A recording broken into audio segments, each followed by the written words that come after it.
Sa basketball, kailan pa? Parang, sige, kaya. Mas maganda. Pagka kasi kahapon lang, ako, sobrang sakit yan, pagkandaan mo. Kailangan talaga pagka na-twist kayo, nandyan na yan eh. Sarili ninyo na lang haplos muna. Pahinugin nyo muna ng mga 1 linggo. Kasi pag ngayon, kinabukasan nyo din na lang ito, magbaon kayo ng 10 kilo lakas ng loob. Dahil, sariling kilos nyo lang din, nararamdaman nyo na masakit. Twisted knee. Kaya natin yan, madali lang yung twisted knee na yan.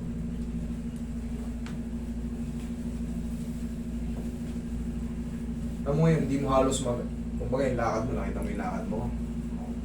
Parang nagbibilang ng guhit ng kalsada. Bagal.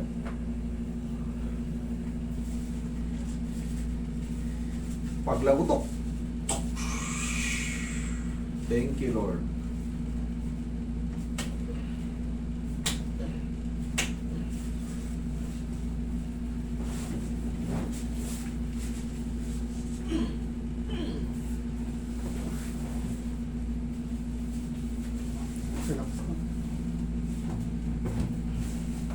Relax lang ha. Sige, relax lang. Thank you. Hindi naman masakit eh. Kayang-kaya mo eh.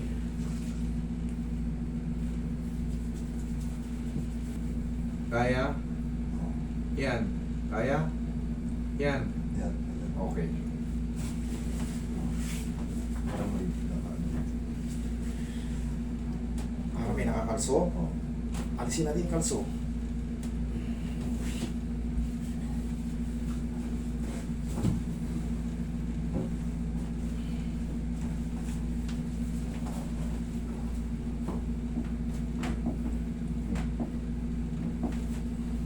Okay nga no.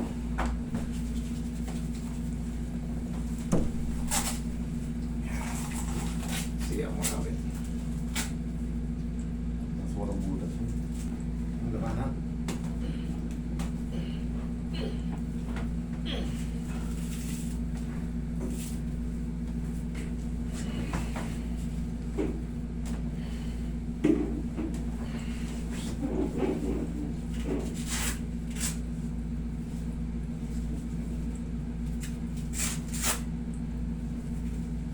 Yan, sakto na yung pet.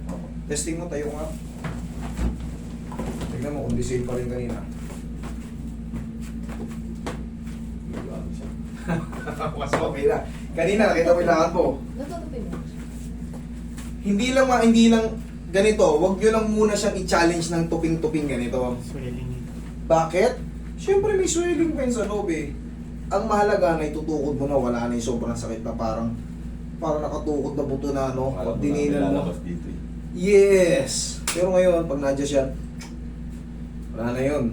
Huwag lang muna i-challenge yung ganyan ha, yung tuping-tupi, bakit? Yun na nga, may ipit yung swelling sa loob. Masasaktan kayo. Ayan nyo lang muna sumingaw, 1 to 2 weeks. Nasa court ka na ulit. Okay? Thank you.